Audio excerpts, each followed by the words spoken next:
Have you ever felt an overwhelming curiosity pushing you to break a rule you knew very well could lead to trouble?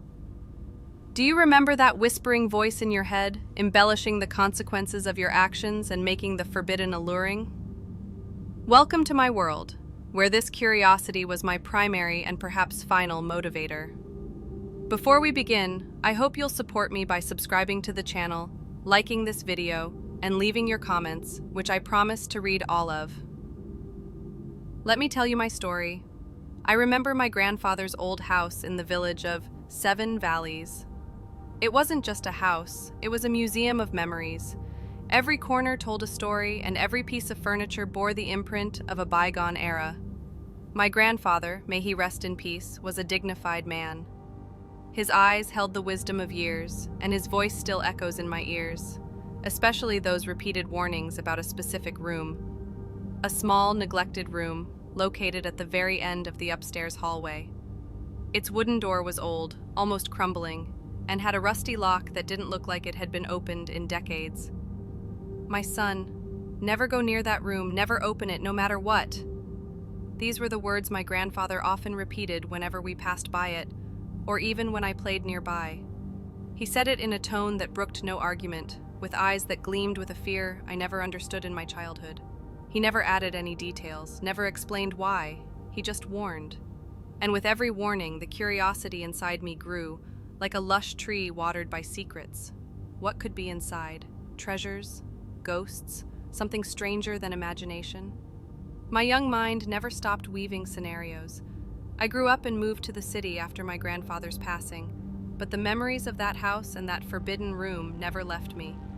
Whenever I returned to visit the village, I'd find myself standing before that door, my fingers trembling as they almost touched the worn wood, my heart pounding violently. It was like a curse, an irresistible allure. I had inherited the house from my grandfather, and over the years it became abandoned, but it never lost its mysterious appeal to me. A few months ago, I decided to move back into my grandfather's house. I needed peace and quiet, and away from the city's hustle. I thought I'd find what I was looking for. But deep down, I knew there was another motive, one I didn't dare admit even to myself. That room. As soon as my feet crossed the threshold of the house, I felt its presence. The room was there, silent, yet screaming with a hidden invitation. In the first few days, I tried to ignore it. I went about my daily routine, fixing what was dilapidated in the house, and enjoying the beauty of nature around me. But every night before bed, my mind replayed the scene of the door and the rusty lock. I started searching through my grandfather's old journals in a desperate attempt to find any clue, any hint about the room. I found nothing. It was as if it had never existed except for the warnings etched into my memory. It was the 7th night of my stay in the house, a rainy and stormy night. The sound of thunder shook the foundations, and the wind howled like lost souls. I lay in bed, but sleep evaded me. Suddenly, I heard a sound. It wasn't the wind or the thunder. It was a faint sound, like a whisper or a rustle coming from upstairs. I froze in place, my ears straining. Was it just an illusion? The sound repeated, this time a little clearer. It was like something falling, then slowly rolling. I couldn't resist the urge to investigate. I put on my robe, grabbed a flashlight, and headed towards the stairs, my heart pounding like a drum. The atmosphere was desolate. The dancing shadows of trees behind the windows created frightening shapes, and every tiny sound was amplified in the night's silence. I reached the upper floor. The hallway was long and dark.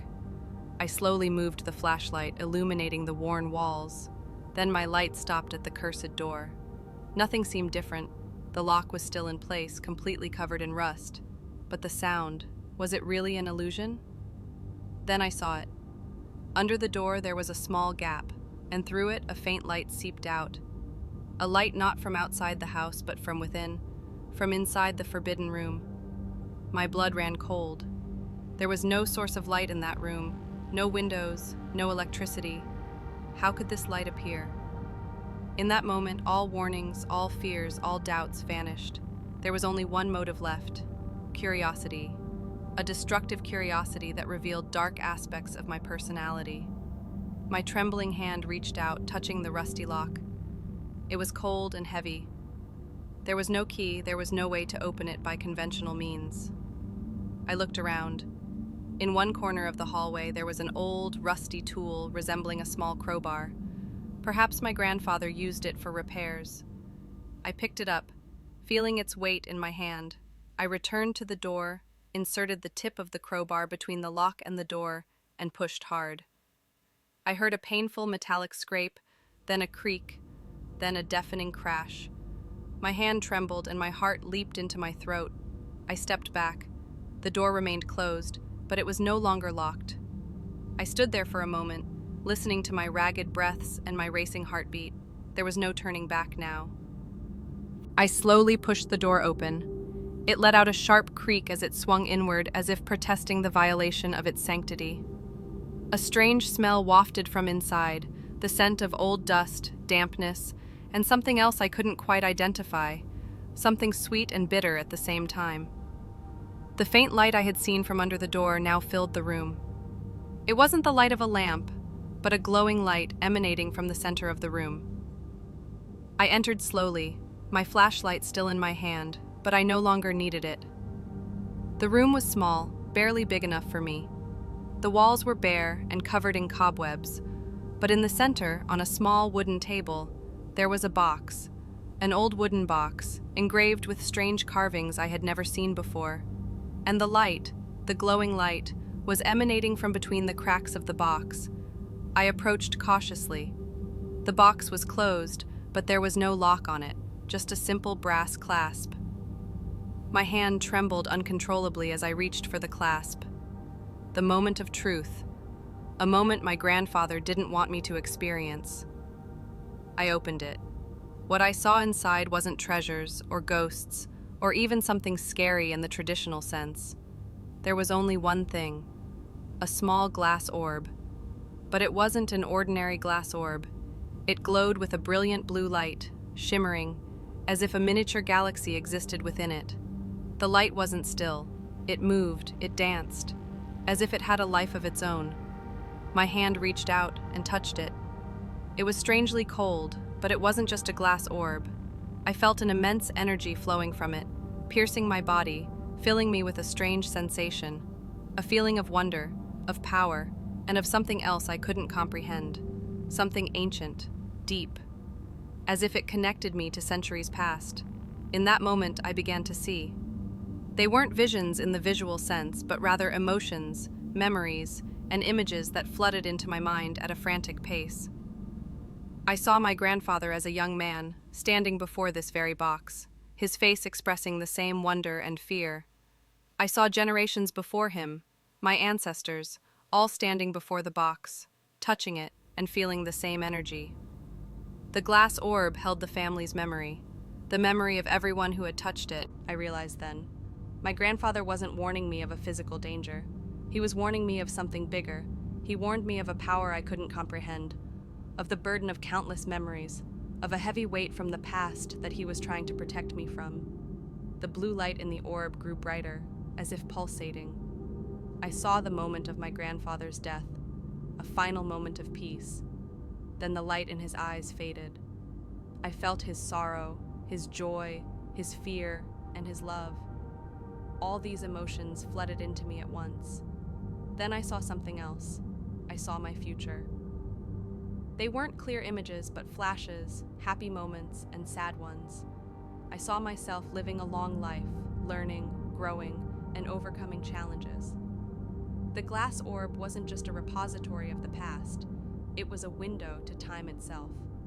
Suddenly, the light in the glass orb extinguished, just as it had extinguished in my grandfather's eyes.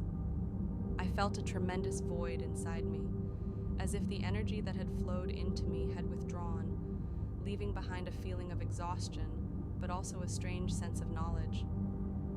I slowly closed the box and placed it back on the table. I no longer felt curious. Instead, I felt a sense of responsibility. The responsibility of preserving this secret, this family legacy.